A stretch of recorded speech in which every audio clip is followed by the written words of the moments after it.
De manière générale, j'ai tendance à, quand quelque chose me bride ou m'empêche mentalement d'avancer, j'ai tendance à faire juste la brute et à aller me cogner dans le truc jusqu'à ce que ce soit bien un problème.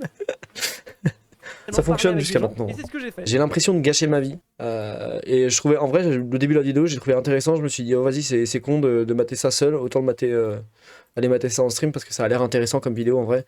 Il a l'air d'aborder des sujets en vrai assez intéressants et tout. Il parle de lui, de ce qu'il attend de la vie, ce genre de choses. Et moi, je trouve ça intéressant. Donc, je préférais mater ça en stream.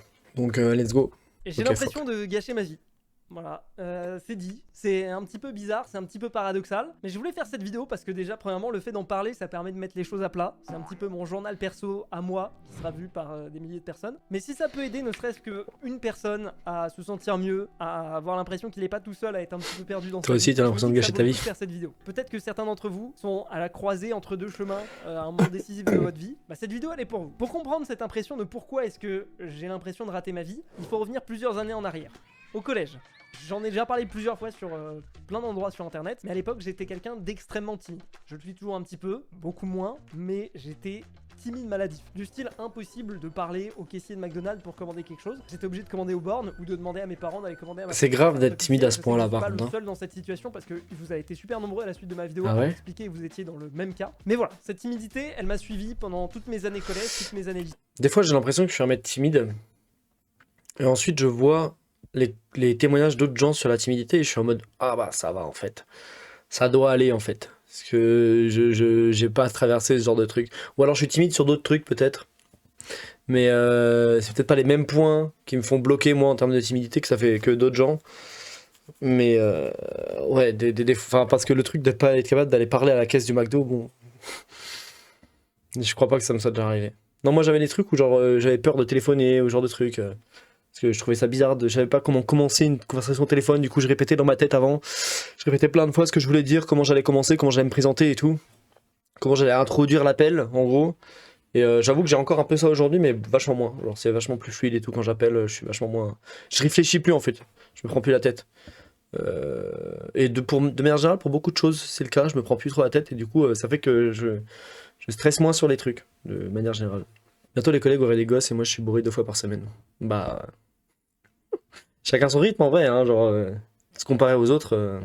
En vrai, par rapport au rythme de vie, par rapport au moment où tu fais des gosses, par rapport au moment où tu décides d'avoir une baraque, je sais pas, au moment où tu décides de te marier, ce genre de truc, chacun son rythme pour faire ce genre de truc, hein, vraiment, faut pas se mettre la pression parce que tu vois tes potes commencer à s'engager dans des trucs et que tu te dis putain, moi je suis pas prêt, mais je devrais le faire, ça sert à rien en vrai parce que tu feras ce genre de truc le jour où tu auras un déclic ou le jour où tu te sentiras prêt ou peut-être jamais si t'as jamais envie de le faire en vrai. Et à cause de ça, j'ai l'impression d'être passé un petit peu à côté de toutes ces années. J'ai eu l'impression d'être un petit peu invisible, d'être un peu un PNJ dans ma propre vie. Si bien que je pense que tous mes camarades de classe au collège se souviennent même pas qui je suis. Peut-être que certains ont un vague souvenir. J'avais évidemment 2-3 potes qui savent toujours qui je suis, hein. Mais c'est-à-dire, je suis un peu le mec de la classe que t'as oublié. Pareil pour les professeurs. Putain, c'est fou parce que moi je pense que je suis le mec de la classe que t'as pas oublié. Et j'oublie des gens de ma classe, moi, par contre. Genre, je suis l'inverse. Mais j'étais pas un mec populaire, hein. Juste, genre, j'étais un peu. Enfin, je suis un mec chelou, c'est tout, en fait. Du coup, les gens, ils m'oublient pas parce que je fais des trucs chelous. Je me fais remarquer, en fait. Genre, volontairement ou pas. Et du coup, généralement, on m'oublie pas. Par contre, genre, j'étais pas populaire du tout, quoi. Mais, par contre, ça m'est déjà arrivé d'oublier des gens qui étaient en classe avec moi, mais genre au lycée et tout, quoi. Ou genre c'est des gens quand même dont je devrais me rappeler, mais des fois je suis en mode putain, enfin je sais pas, genre. Après je suis nul à chier pour me rappeler des gens aussi, genre c'est terrible vraiment. Même dans des situations et tout, je sais que j'oublie des fois que des potes étaient présents à des endroits, j'oublie les visages des gens, je les oublie quasiment instantanément après les avoir vus. Genre je sais pas pourquoi, j'arrive pas à enregistrer les visages des gens, ça ne marche pas chez moi. C'est hyper compliqué pour moi de décrire quelqu'un après l'avoir vu, genre si on me demande à quoi ressemble quelqu'un, genre je vais dire à quoi ressemblaient ses cheveux à la limite, je vais peut-être pouvoir le dire. À la limite, je peux dire la couleur des cheveux et encore, des fois, je me gourre, je pense. Je sais pas pourquoi, genre, je pense peut-être que je fais juste pas assez attention aux gens ou un truc dans le genre. J'observe pas assez leur visage, je sais pas. Mais j'ai le même problème après quand j'essaie d'écrire des personnages dans des bouquins ou des trucs dans le genre. Quand j'écris moi-même, j'essaie de me forcer à faire des descriptions plus détaillées parce que mes descriptions, depuis que j'ai commencé enfin, pas depuis que j'ai commencé à écrire, mais pendant un long moment, se contentaient de couleur de cheveux, longueur de cheveux, couleur des yeux. Et voilà, c'était mes descriptions physiques de personnages. Et ça s'arrêtait à là en gros. Bon, t'es très vite limité quand tu commences à faire plusieurs personnages et que ta description elle se limite à 3 caractéristiques physiques. Du coup, je crois que j'ai été un peu obligé à un moment d'essayer de me creuser un peu la tête pour essayer de faire des descriptions un peu plus détaillées en ajoutant des trucs à la con, genre des grains de beauté, ce genre de choses quoi. Voilà. Bref. Pourquoi je parlais de ça? Oui, parce que je suis incapable de retenir les visages des gens, du coup, voilà. Et du coup, j'ai oublié des gens, genre j'oublie des gens avec qui j'étais au lycée, je me souviens plus de. Genre, je pourrais pas du tout citer tous les gens avec qui j'étais en terminale, alors que j'avais une classe de 20 personnes, donc c'est Sœurs qui, un peu certains, grave. je pense, savaient même pas ou à peine que j'étais dans leur classe. Corriger mes copies, ils voyaient mon nom, ils arrivaient vaguement à mettre un nom sur un visage, mais ça s'arrêtait là. Je participais jamais en classe, je faisais pas de remous, j'étais pas spécialement bon, j'étais pas spécialement mauvais, j'étais dans la moyenne. Bref. Bah moi je suis tout l'inverse, genre vraiment je fais des remous, je faisais des remous de ouf partout. Par exemple, si quelqu'un se moquait de moi, bah je répondais pas, j'essayais terrible. d'éviter à tout prix le conflit. Bref, j'avais une existence qui était assez lâche et ce comportement au fond de moi, je savais que ça me faisait. Je pense que c'est à moitié volontaire de ma part quand même. Hein. Je sais pas, je dois avoir envie de me faire remarquer ou des trucs.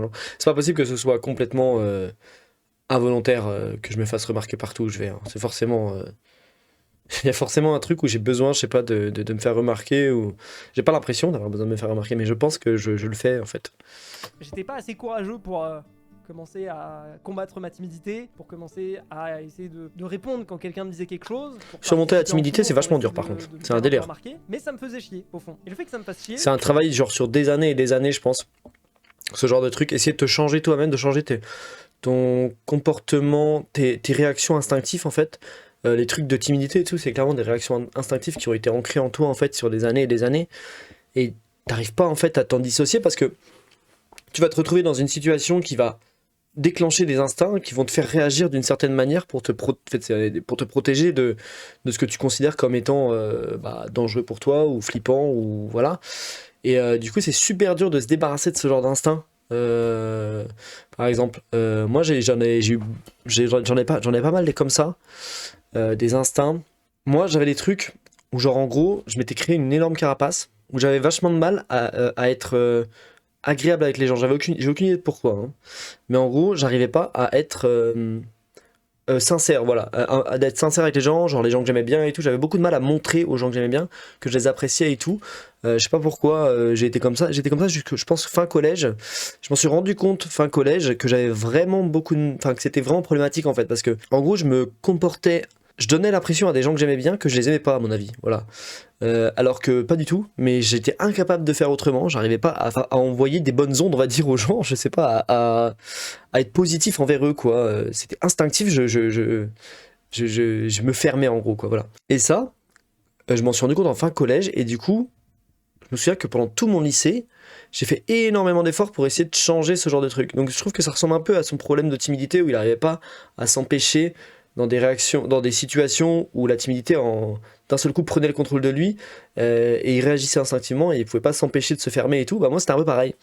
Et j'ai mis des années en fait à me défaire de ça. Je pense que maintenant j'en suis plutôt bien défait pour le coup. Je pense que j'ai quasiment plus ça, voire plus du tout, depuis longtemps déjà même. Et mais ça a pris des années et des années petit à petit en faisant des petites choses au quotidien. Qui me poussait à ouvrir ce genre de carapace que j'avais créé. Donc les petites choses du quotidien, ça pouvait être genre faire un compliment gentil à quelqu'un de temps en temps. C'était débile, hein, c'était ridicule. Peut-être même que la personne ne le remarquait même pas. Mais moi, ça me demandait un effort énorme de faire ça. Donc je me forçais à le faire de temps en temps. Et à force de le faire, c'est devenu plus naturel pour moi. Et ça m'a permis de me débarrasser des instincts débiles que j'avais créés en grandissant en gros. Voilà. Je trouvais que ça ressemblait un peu à son cas, à sa situation. Ça a créé un espèce de sentiment en moi que j'étais quelqu'un qui était pas capable de sortir des sentiers battus et qui allait potentiellement avoir une vie moyenne. Pas une vie catastrophique, j'allais pas être SDF, j'allais pouvoir vivre normal, mais j'allais pas pouvoir faire toutes les choses que je voulais. J'allais choisir un métier par dépit, quelque chose qui me plaît pas vraiment, mais qui est ok, qui permet de vivre. Bon voilà, j'allais me faire un petit peu marcher sur les pieds au travail, j'allais pas spécialement oser. Ah ouais, il était vraiment arrivé à cette conclusion là quoi, genre que... Qui est un petit peu lâche et qui vit sa vie en mode automatique. Et ça c'est quelque chose qui intérieurement me me foutait le seum, tu vois. J'avais vraiment le seum d'être autant invisible, alors que c'était ma faute, hein. Mais voilà, c'était une espèce de rage que rétrospectivement je me rends compte que j'avais, mais à l'époque je me rendais pas compte, voilà. Mais c'était juste un espèce de ressentiment vis-à-vis du monde de putain, pourquoi est-ce que je suis invisible, pourquoi est-ce que tout le monde s'en fout de moi, pourquoi, enfin tu vois, il y a des fois j'avais l'impression que je pouvais crever et que bah tout le monde allait s'en foutre, tu vois. Et ça pour moi c'était une sensation qui était très difficile à vivre. La seule bouffée d'air frais que j'avais un petit peu, c'était la création. Voilà, quand j'étais petit, je créais des sites internet, je développais des petits jeux, je faisais des trucs à droite à gauche. Et le jour où j'ai découvert YouTube, je me suis rendu compte que c'était N'empêche que incroyable. c'est au final grâce à ça que maintenant il en est là où il est sûrement.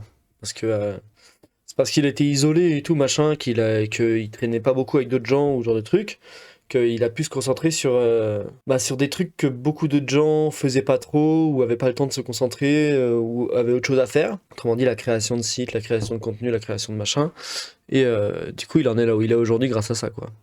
Incroyable de pouvoir partager les choses, c'était En incroyable quelque de pouvoir faire sorte. des vidéos, les Je suis poster, vraiment les gens complètement te face à ça, répondent, le grâce fait à ça, d'avoir une mais- communauté, c'était incroyable. Et c'est là où je me suis rendu compte, est-ce que c'est pas un espace où je peux me réinventer? Est-ce que c'est pas un espace où je peux... Mais c'est vous parce qu'il y a quand même énormément de youtubeurs qui disent ça, hein, qui disent qu'ils sont extrêmement timides, mais par contre ils ont aucun problème à faire n'importe quoi devant une caméra YouTube, enfin pour faire une vidéo YouTube, ou n'importe quoi devant une caméra pour dans un stream.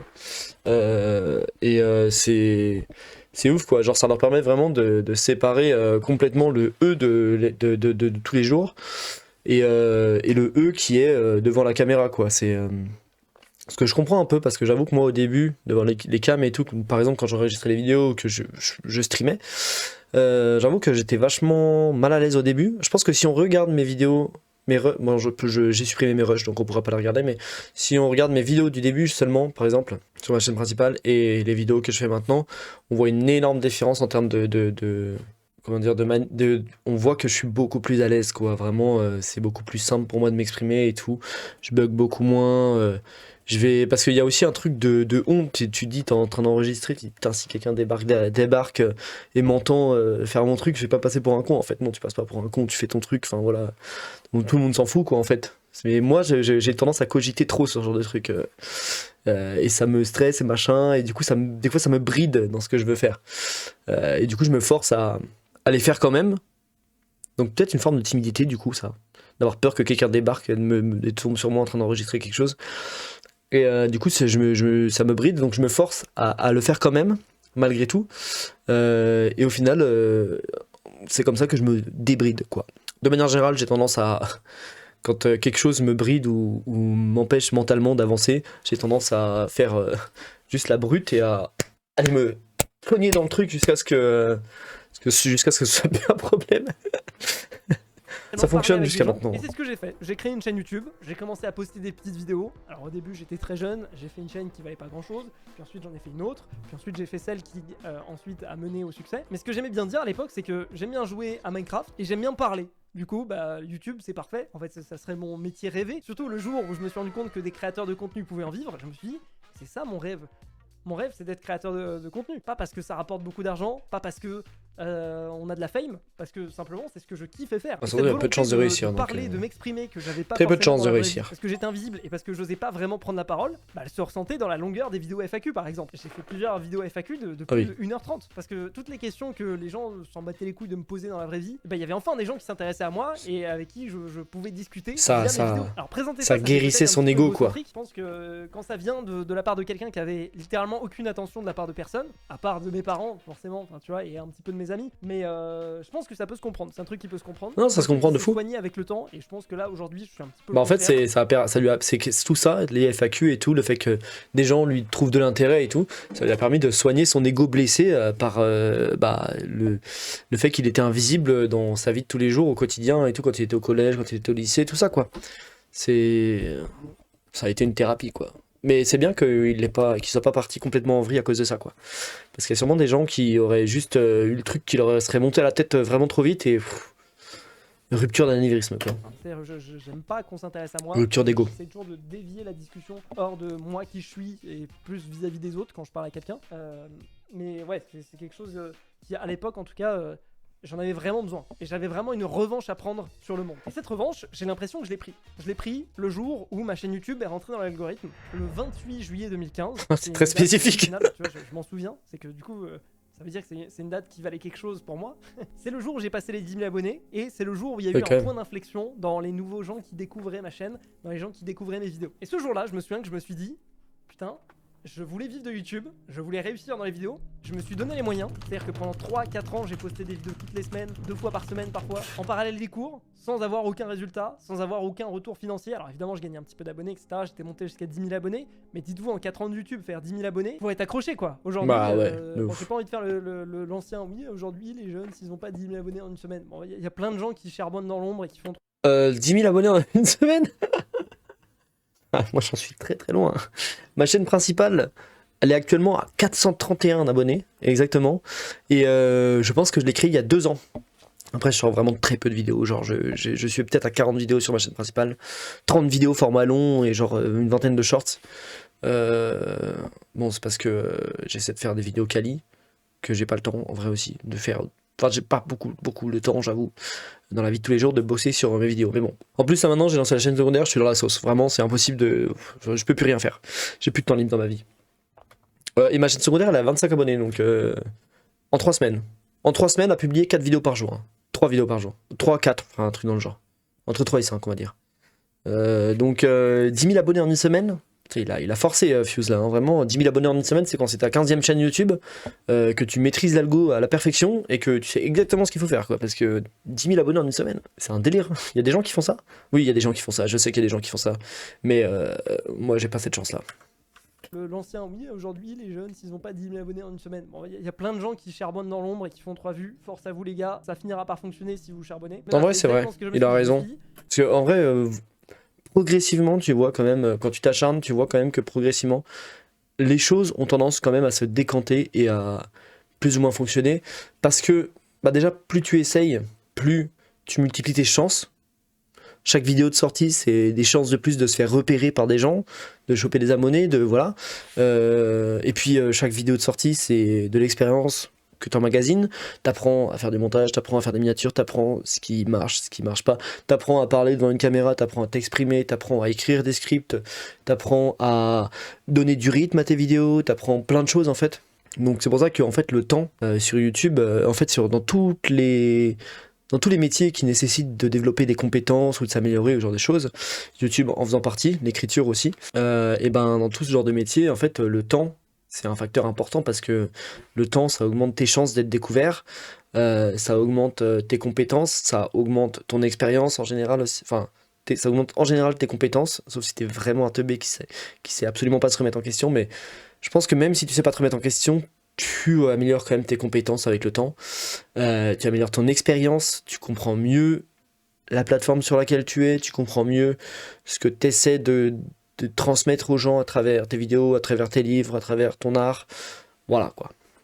J'ai charbonné et j'ai eu ce que je voulais, c'est que du coup, c'est peut-être possible. Alors il y a plein de soucis avec la méritocratie. Évidemment, elle a des limites qui sont extrêmement larges. Bah, il y a Évidemment, beaucoup de chance dans la j'aurais très bien pu méritocratie. ne jamais percer, c'est tout à fait possible. Je suis pas en train de vous dire, si vous voulez, vous pouvez, parce qu'il y a plein de contraintes et le cas de chaque personne est différent. Mais en tout cas, moi, ça a débloqué quelque chose. Il y a des dans contraintes mon de esprit temps de me fou. disant, si je bosse, j'ai des résultats. Ça, je l'ai pris vraiment à l'extrême parce que pour moi, c'était mon ticket de sortie vers la vie misérable que j'avais l'impression que j'allais avoir. C'est là où j'ai commencé à poster littéralement tous les jours et c'est ce que j'ai continué à faire pendant 5 ans encore après. Pendant 5 ans, j'ai posté une vidéo par jour en ratant Ouais. que très très peu.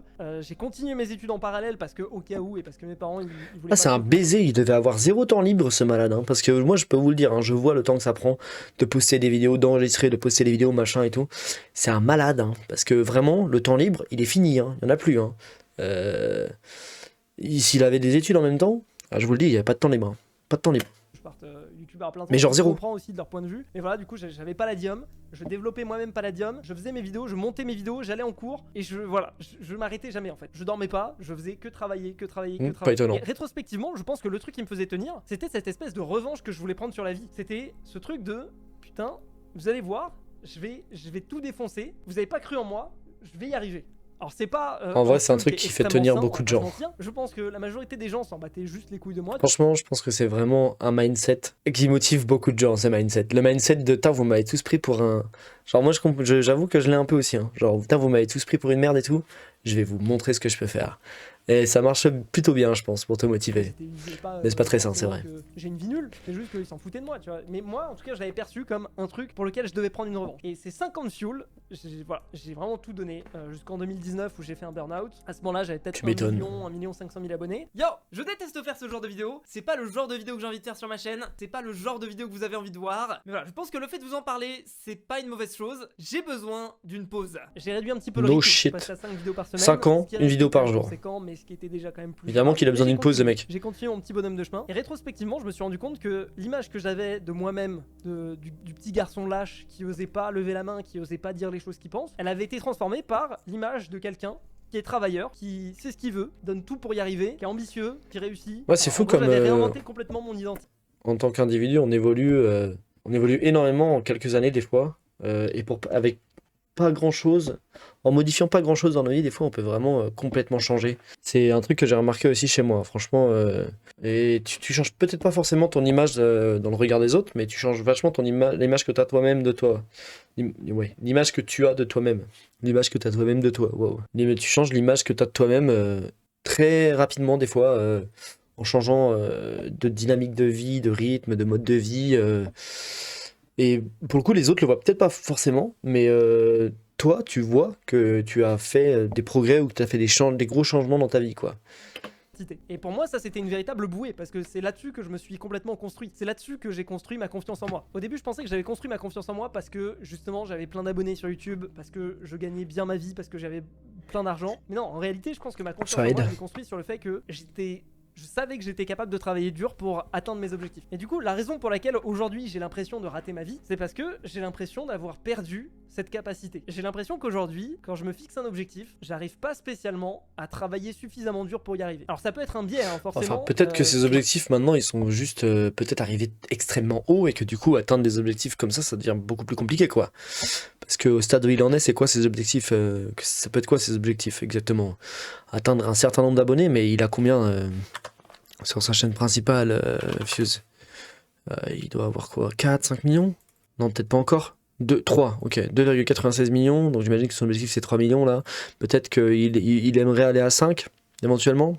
Ouais, mais... Enfin bon, oui, là, il commence à arriver à un stade de sa vie où ses objectifs, ils commencent à être peut-être très très hauts, quoi. C'est un peu le mal du siècle d'avoir l'impression que tout est de la faute de l'individu. Tout est de ma faute. Si j'arrive pas à faire quelque chose, c'est de ma faute. Alors qu'il peut y avoir 1 million de choses qui rentrent en jeu. 1 million de choses, peut-être que ce que j'essaye de faire est pas possible. Peut-être que juste je suis plus vieux Circonstances. et j'arrive plus à autant travailler. Peut-être que c'est pas fait pour moi, ce que j'essaie, enfin j'en sais rien, mais en tout cas je sais que j'arrive plus à travailler autant qu'avant. Et ça, quand tu t'es en vrai, autour d'une valeur, je pense que quand tu vieillis, tu peux avoir plus. Enfin, en fait, le sommeil, par exemple, je pense que quand tu vieillis, le sommeil, ça devient de plus en plus important. Je trouve en tout cas que moi, je tiens vachement moins bien la fatigue aujourd'hui que ce que je tenais il y a 10 ans. Donc, il y a 10 ans, j'aurais peut-être pu me permettre de pas dormir pour bosser plus et tout, mais aujourd'hui je considère que non, je préfère éviter, quoi, parce que je pense que je tiens pas, je me retrouve complètement démotivé et tout derrière, ça marche pas, quoi, pour moi. Par exemple, donc déjà le fait de vieillir, oui, ça doit peut-être te rendre un peu moins capable de travailler aussi dur, peut-être. Après, en vieillissant, tu peux travailler beaucoup plus intelligemment par contre. Donc je pense que ça doit très largement se compenser. alors quand tu t'es construit autour d'un truc spécifique, t'as l'impression d'être un peu perdu. C'est pour ça que j'ai l'impression aujourd'hui de gâcher ma vie, parce que doublement, j'ai l'impression de perdre l'identité sur laquelle je me suis construit, et j'ai aussi l'impression que je mérite plus le succès que j'ai. Aujourd'hui, je continue à bien gagner ma vie, aujourd'hui, je continue à pas avoir de problème. Tu vois, sur le papier, tout est parfait dans ma vie. Mais j'ai l'impression de pas le mériter, et j'ai l'impression que là, je suis en train de vivre sur l'inertie que j'ai créée dans le passé. J'ai l'impression que je vis à crédit, que je me repose sur mes lauriers et que le meilleur est derrière. Et c'est ça qui fait que j'ai l'impression de gâcher ma vie, c'est parce que j'ai l'impression de plus avoir l'énergie, le courage, la force de continuer à me battre et de continuer à bosser dur. Alors ça veut pas dire que je fais rien, ça veut pas dire que le matin je me lève et je branle rien, mais le contraste est tellement fort entre il y a encore 3 ans et aujourd'hui que j'ai l'impression de me reposer sur mes lauriers. Et ça paraît être un truc qui est très facile à inverser en se disant il suffit. Ça, c'est parce qu'il s'est créé une mentalité. En gros, c'est qu'il a tellement travaillé comme un malade pendant 5 ans que il s'est créé une mentalité de si tu travailles pas comme un malade, tu mérites pas ce que t'as et tout. Et en gros, il s'est créé un truc où genre son besoin sa satisfaction à la fin de la journée, c'est de s'être épuisé et buté au boulot en gros. Évidemment que si aujourd'hui c'est plus ce qu'il est en train de faire, peut-être que son cerveau il s'est pas encore rééquilibré par rapport à ça et que peut-être qu'il a encore l'impression qu'il a besoin de se buter au boulot. Moi des fois je bosse, enfin je fais des trucs dans ma journée, à la fin de la journée, euh, je- j'avoue j'ai l'impression d'avoir pas fait grand-chose quoi, alors que j'ai fait des trucs, c'est juste que bah, j'ai pas forcément été productif comme j'aurais voulu être productif, ce genre de choses. Et du coup, tu t'es pas satisfait à la fin de ta journée alors que en fait, t'as fait des trucs, quoi. T'as bien avancé sur des trucs, même. Quand tu prends du recul, tu te rends compte que t'as vraiment bien avancé sur certains trucs. Mais je sais pas, ton cerveau, il te piège en te faisant croire que non, t'as pas été assez productif. Donc, t'es pas satisfait à la fin de ta journée. T'as pas été, tu vois, t'as pas utilisé le temps que t'avais dans ta journée comme il aurait dû être utilisé ou assez bien. Je pense que c'est des biais, à mon avis, cognitifs, ça, qu'on se crée nous-mêmes en plus. Il suffit juste de se lever le matin et de taffer, de se mettre une petite détermination. C'est la Mais j'y seule arrive culture pas, qui j'y nous arrive baise pas. la gueule. Et je pense que en réalité, ce qui s'est passé, c'est que j'ai plus la haine que j'avais à l'époque. J'ai l'impression de m'être accompli. J'ai l'impression que aujourd'hui, le seum que j'avais envers le monde et envers tout le reste, il s'est effacé. J'ai l'impression d'être quelqu'un qui est comblé, qui a tout ce De toute qu'il façon, je faut. pense qu'à Mais cet j'arrive pas âge-là, à tu avoir te le fixes seum plutôt contre le des monde parce que objectifs le à monde, très au long final, il m'a terme. donné tout ce que À long terme ou très long terme, et tu t'es plutôt sur des trucs où tu vas travailler quotidiennement pour atteindre des objectifs assez lointains en fait. Moi, je sais que c'est plutôt ça. Les objectifs à court terme, je m'en fixe, mais en vrai, les objectifs vraiment les plus importants, c'est les objectifs qui sont vraiment à long terme pour moi. Et du coup, c'est des trucs où bah, ça sert à rien de te buter à la tâche tous les jours pour les atteindre en fait. C'est des objectifs que tu accompliras en avançant petit à petit chaque jour en fait, et pas en tapant des sprints toute la journée pour essayer d'atteindre l'objectif parce que de toute façon tu vas te flinguer en fait si tu fais ça. T'as besoin de prendre ton temps pour atteindre ces objectifs-là, en fait. Donc, et ça, c'est en vieillissant, je trouve, que tu commences à fixer des trucs comme ça. j'ai toujours voulu. J'ai l'impression au contraire d'être privilégié, d'être le mec contre qui on a le seum. Et du coup, il faut que je trouve une nouvelle Ah oui, sûrement, oui. motivation Il y a intrinsèque sûrement beaucoup à de faire gens les qui ont le choses, seum qui n'est de pas sa juste réussite. prendre ma revanche contre la vie, puisque je l'ai pris cette revanche, ça y est, c'est fini. En parallèle de ça, de façon beaucoup plus concrète, il y a des choses très stressantes qui se passent dans ma vie, il y a des choses très compliquées, notamment la transition de la chaîne principale vers du contenu IRL, notamment la réduction du succès du contenu Minecraft. Voilà, Minecraft a moins le vent en poupe, en proue, je sais plus comment on En dit. poupe. Voilà, c'est moins hype qu'à l'époque, Minecraft. Et Le vent en poupe, parce que la proue, c'est l'avant, donc pour avancer bien avec le vent, il faut que ce soit en poupe à l'arrière du bateau, du coup, pour entrer dans les voiles et faire avancer ton bateau. Voilà, c'était le petit instant culture. moi derrière, j'ai quand même Ça une, fait toujours et même plaisir. plusieurs entreprises à faire tourner avec ces contraintes. Ce qui fait que là aujourd'hui, je l'ai déjà expliqué. Alors j'ai réussi un petit peu à réduire la voilure. Avant, il me fallait que je trouve tous les mois Ah, 100 000 vraiment, euros on part pour sur ne pas être dans le rouge, pour des métaphores voilières, du coup, de bateau et tout. Oula, c'est terrible, j'ai plus de mots. ne pas perdre de l'argent. Là aujourd'hui, Métaphore on est navale, aux alentours de voilà. 80 000 euros. Nautique. Et si je fais pas 80 000 euros de chiffre d'affaires tous les mois, je perds de l'argent. En fait, c'est-à-dire je recule dans ma vie. C'est pas genre comme si t'es au chômage et que bah tu vis un Ouais, mais en fait, faut pas non plus voir les choses comme ça. Moi, après, moi, je suis pas chef d'entreprise et tout, donc lui, il a probablement une vision beaucoup plus globale du truc que moi, en vrai. Donc, je suis pas en train de lui faire une leçon de morale parce qu'il sait beaucoup plus de trucs que moi à ce niveau-là, hein, 100%.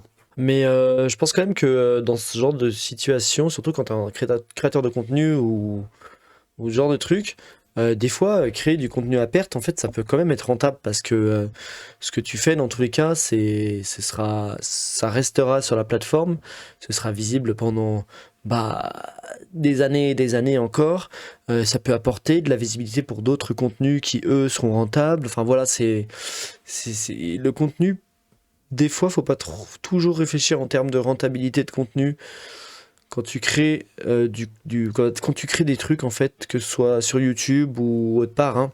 Des fois, investir énormément de temps dans un truc qui va pas très bien marcher, ça peut quand même être intéressant sur le long terme, ça peut quand même être intéressant pour plein d'autres choses, pour l'expérience, pour ce genre de choses.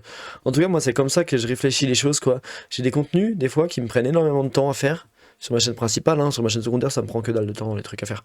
Mais sur ma chaîne principale, des fois, j'ai des trucs qui prennent énormément de temps à faire et qui flopent absolument, en fait, au démarrage et tout. Je me rends compte qu'en fait, ces trucs-là, souvent, avec le temps, ils continuent en fait de prendre des vues quand même.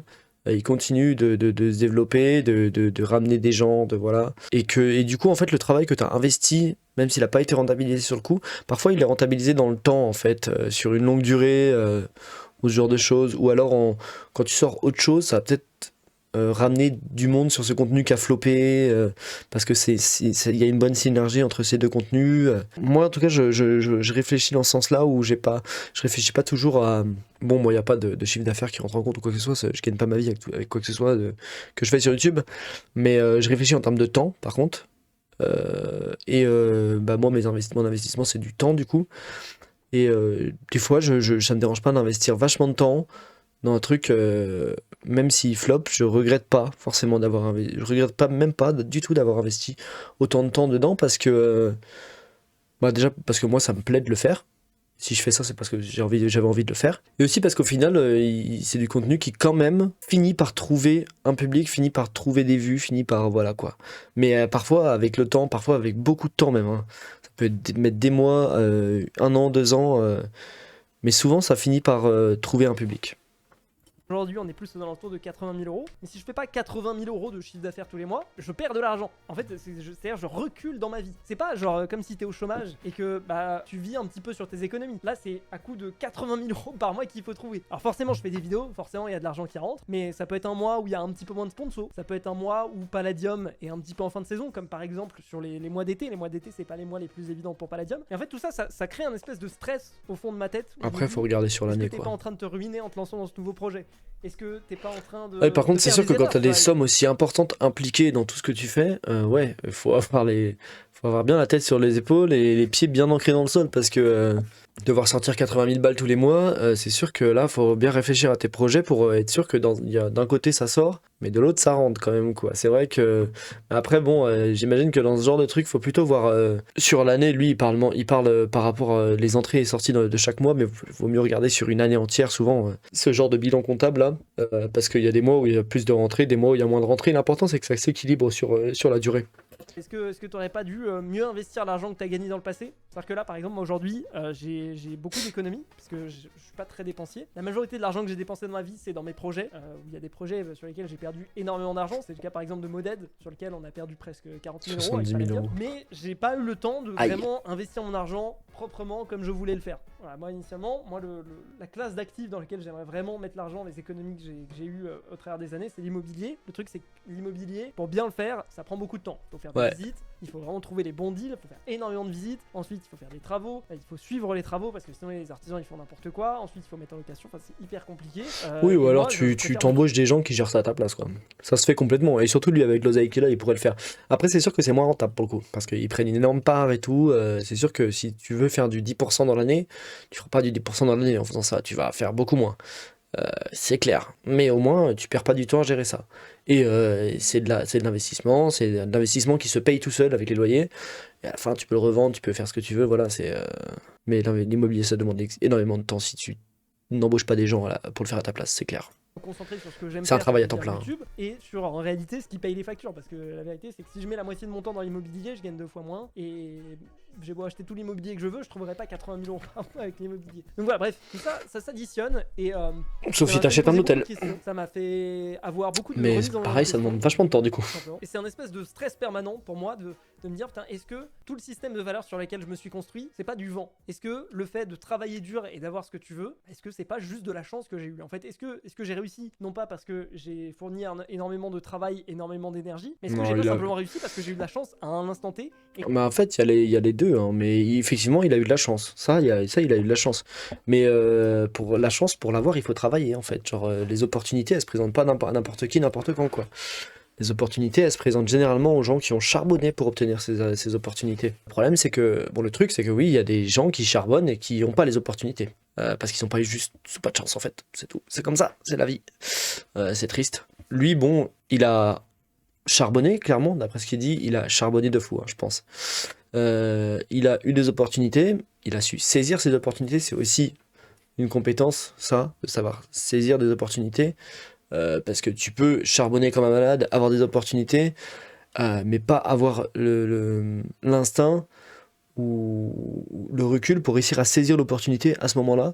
Et du coup, être pas sous le nez, et c'est fini, l'opportunité elle est passée, quoi, une fois qu'elle est passée. Bon, oui, moi je pense qu'il a eu de la chance, mais en vrai, comme la plupart des youtubeurs, la plupart ont eu de la chance. Mais il y en a beaucoup quand même qui ont bien charbonné quand même pour en arriver à là. On se rend pas compte, mais derrière les cams, les gens ils charbonnent en fait. Ils charbonnent, ils font des des journées de malade, c'est pas des journées de salariés à 7 heures par jour, hein. Ah non, non, hein, quand t'es auto-entrepreneur sur Internet ou youtubeur, c'est pas du 7 heures par jour hein, que tu fais en général, hein. C'est bien plus et il n'y a pas de jour de repos. Donc, non, non, ils charbonnent en général, les gens. Mais effectivement, hein, le truc c'est que tu peux charbonner toute ta vie, si t'as pas de chance, t'arriveras pas forcément quelque part, quoi. Donc la chance joue un petit rôle là-dedans. Mais plus tu charbonnes, moins t'as besoin de chance pour réussir. C'est ça le truc. Et que j'ai confondu ça avec du mérite, même si le mérite n'existe pas, oui je sais. Voilà, tout ça pour dire que si je pouvais donner un conseil à quelqu'un de plus jeune, dans tous les cas, pour vous construire, il va falloir vous adosser à quelque chose. Ça peut être tout et n'importe quoi, ça peut être le fait que vous ayez de l'argent, ça peut être le fait que vous soyez drôle, ça peut être le fait que vous soyez beau gosse, ça peut être le fait que vous soyez musclé, que vous allez à la salle tous les jours, ça peut être le fait que vous avez fait telle ou telle école, j'en sais rien. Dans tous les cas, chaque être humain se construit adossé à quelque chose. Ça peut être aussi adossé à plusieurs choses. Ah bah voilà, moi je suis super fort en escrime et en même temps je fais polytechnique, j'en sais rien, je dis des conneries. Le truc, c'est qu'il faut faire bien attention à ce à quoi on s'adosse quand on se construit. Parce que le jour où ce truc-là disparaît, ou le jour où ce truc-là a moins d'importance, et ben vous êtes perdu. En fait, Je sais pas sur quoi je me suis adossé à du vos coup. propres yeux, vous devenez personne. C'est le cas par exemple, je pense pour Je les suis pas gens sûr que ce soit le cas de tout le monde. sur la beauté. Quand on est jeune, voilà, on a l'air jeune, Ah oui, bah on ça, peut être beau gosse, voilà. Ah oui, ça c'est terrible, hein. On peut se construire là-dessus. Et petit à petit, La- avec l'âge, L'âge on touche devient tout le monde. vieux, on a des rides, et ce sur quoi on s'était construit initialement disparaît, et je pense que ça c'est très très difficile. Les gens qui se basent sur la beauté, qui se construisent autour du fait d'être beau, la redescente est difficile. Bah, Moi, tu c'est m'étonnes, pareil. ouais. En fait, je pense que c'est une période de ma vie où j'ai travaillé dur pour en être là où j'en suis aujourd'hui, et il faut que j'accepte que bah, c'est plus possible. C'est plus possible parce que le pourquoi au fond de moi est plus aussi important. La haine que j'avais envers le monde qui me permettait de faire 100 heures par semaine, elle a disparu, et La que du coup, il faut haine. que je me construis sur autre Je sais chose. pas si- C'est grave, de la j'ai haine, plein de vraiment. choses. Là aujourd'hui, je suis dans une situation C'est qui est sur le un papier mot un parfaite. peu fort, la C'est-à-dire que haine, quand là, même. enfin, si avec ce que j'ai, si j'arrive pas à être heureux, si j'arrive pas à être épanoui, je le saurai jamais. J'ai littéralement tout ce dont je peux rêver. Ok, il y a un peu de stress à droite, à gauche. Sur ce Ouais, que je mais fais. enfin, il a tout ce qui. En fait, avoir des choses, ça rend pas heureux. Ce que moi, je considère. D'ailleurs, on a réagi à une vidéo de philo hier soir là-dessus, qui sort, je sais plus quand, aujourd'hui ou demain. Elle sort demain, je crois, sur la chaîne. En fait, avoir des choses, c'est pas ça qui te rend heureux. Ce qui te rend heureux, c'est vouloir des choses et chercher à les obtenir. Je parle pas forcément de choses physiques, je parle même généralement pas de choses physiques dans ce cas-là. Je parle de concepts, d'idées, d'objectifs à atteindre. Et c'est souvent poursuivre ce genre d'objectif et donner tout ce que tu as pour atteindre ce genre d'objectif qui te permet d'être heureux parce que tu sais que. Parce que tu as un but en fait. Ça te donne un sens à ta vie, quoi. Du coup, peut-être que son problème à Fuse, c'est qu'il a atteint tous ses objectifs en fait. Ou qu'il a peut-être atteint la plupart des grands rêves qu'il s'était fixés. Et qu'aujourd'hui, il a peut-être plus la niaque parce qu'il a moins l'impression de pouvoir atteindre ses rêves ou qu'en fait il a atteint la plupart des trucs où il est très très proche de ses rêves, donc il est peut-être moins motivé. Je sais pas, mais je pense que ça peut être un facteur important, ça, d'arriver à atteindre ses rêves. C'est quelque chose qui peut être assez destructeur en vrai. On a besoin d'avoir quelque chose qui nous anime et qui nous pousse à nous lever chaque jour, et si tes rêves ils ont été accomplis, t'as plus trop de raison de te lever le matin. Donc peut-être que ce qu'il devrait faire, c'est ça. Essayer de réfléchir à nouveau à ses objectifs, de se poser, de réfléchir vraiment à ses objectifs. Donc des objectifs à court terme, des objectifs à moyen terme et des objectifs à long terme. Et puis voilà, peut-être que ça lui remettra un petit coup de boost. J'en sais rien. Je suis pas psychologue, hein. Mais voilà, je pense que ça peut aider. Fait professionnellement, mais le stress il sera toujours là. Ou alors en tout cas, si j'ai pas de stress, il sera compensé par autre chose, par l'impression d'être moins épanoui dans les projets que je fais. Donc il faut que je l'accepte. Et là, je vais m'adresser potentiellement aux gens qui sont dans le cas dans lequel j'étais il y a 10 ans, 5 ans, enfin j'en sais rien. Si vous avez le somme contre le monde, si vous avez l'impression que il y a personne qui s'intéresse à vous, si vous avez l'impression d'être invisible aux yeux de vos proches, et en tout cas aux yeux des gens qui vous entourent, ça va passer. Ça va passer. Et utilisez cette espèce de haine, cette espèce d'anémosité que vous avez envers le monde, utilisez ça à bon escient. Faites quelque chose de productif. Si vous kiffez la musique, charbonnez la musique. Si vous kiffez les vidéos YouTube, charbonnez les vidéos YouTube. Si vous kiffez faire des sites internet, faites des sites... Voilà, trouvez votre relais, le truc dans lequel vous allez mettre toute cette énergie, parce que cette énergie, croyez-moi, ça va vous permettre de faire des dingueries, ça va vous permettre d'avoir une quantité d'énergie infinie, et quand vous allez ressortir de ça, vous allez être fiers de vous. Faites pas des trucs débiles, commencez pas à insulter les gens, commencez pas à faire des trucs d'enculés, parce que c'est ça aussi un petit peu la mentalité incel. Les incels, vous savez, c'est Ouais. involuntary... Putain, j'étais justement en train de penser à ça en vrai. Alors, ce qu'il était en train de décrire me faisait carrément penser aux incels, justement.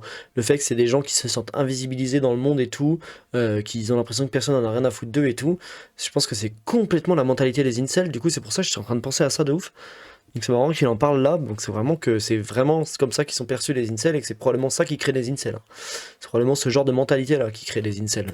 Célibataires ou je sais pas quoi, voilà. En gros, c'est des gens Mais qui c'est sont recalés célibataire par involontaire. les meufs et qui ont l'impression du coup que toutes les meufs, enfin voilà, des choses horribles. Et en fait, c'est un peu la même source, tu vois. C'est un peu la même source. 100% je suis d'accord avec J'ai lui. l'impression d'être invisible. J'ai l'impression que ma vie ne vaut rien et j'ai l'impression que le monde me doit quelque chose. C'est malsain, hein, je l'ai dit plus tôt. Hein. Mais plutôt Mais que c'est de mettre complètement ça la mentalité incel. Hein. C'est vraiment ça. J'ai l'impression d'être invisible.